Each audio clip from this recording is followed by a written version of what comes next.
I'll first show you how to make ginger powder. So take some ginger, remove its peel, and then we're going to grate it. I have already dried around 250 gram of ginger.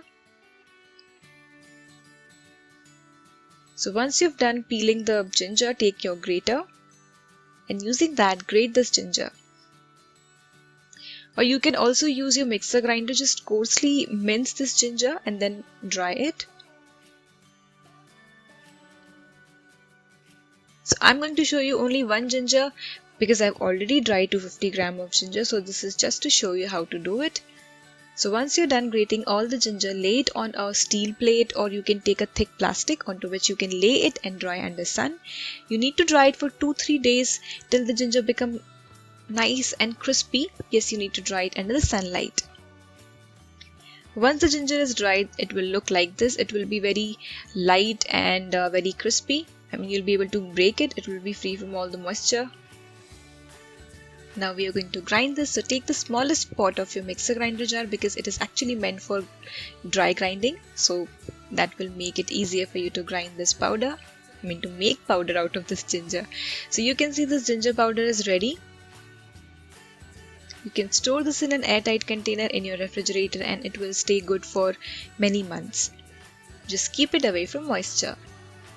You can use this ginger powder in curries, in chai, or while making fried chicken. Just get creative with this.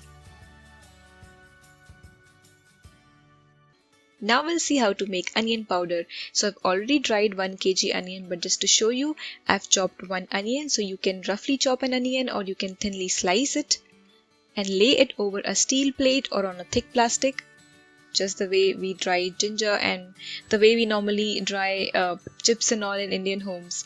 So once this completely dries, I mean after 3 to 4 days, depends on the sunlight. Now again, using the mixer grinder jar, grind it into a fine powder.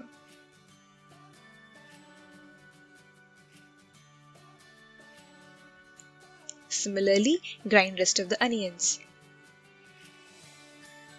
So this is the total 1 kg onion powder, and I sifted it using a sieve because it had a few lumps in it.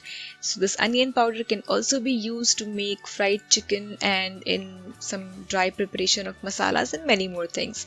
Now finally, the garlic powder. So for that, take 250 gram garlic or whatever amount you want to dry and coarsely grind it in your mixer grinder. Don't make a fine paste. Now similar to ginger and onion, we are going to dry this. So lay it over a steel plate or on a thick plastic and let it dry under sun for 3 to 4 days or till this completely dries out. So you can see the garlic has become dark in color and it has become very crispy. So again, like the other two, we are going to make a powder out of this too. So take a little amount of garlic at a time and grind it. So this is the garlic powder. So the amount of garlic powder which you see on screen is made from 250 gram. These powders are expensive and difficult to find in the market. So make these at home and enjoy.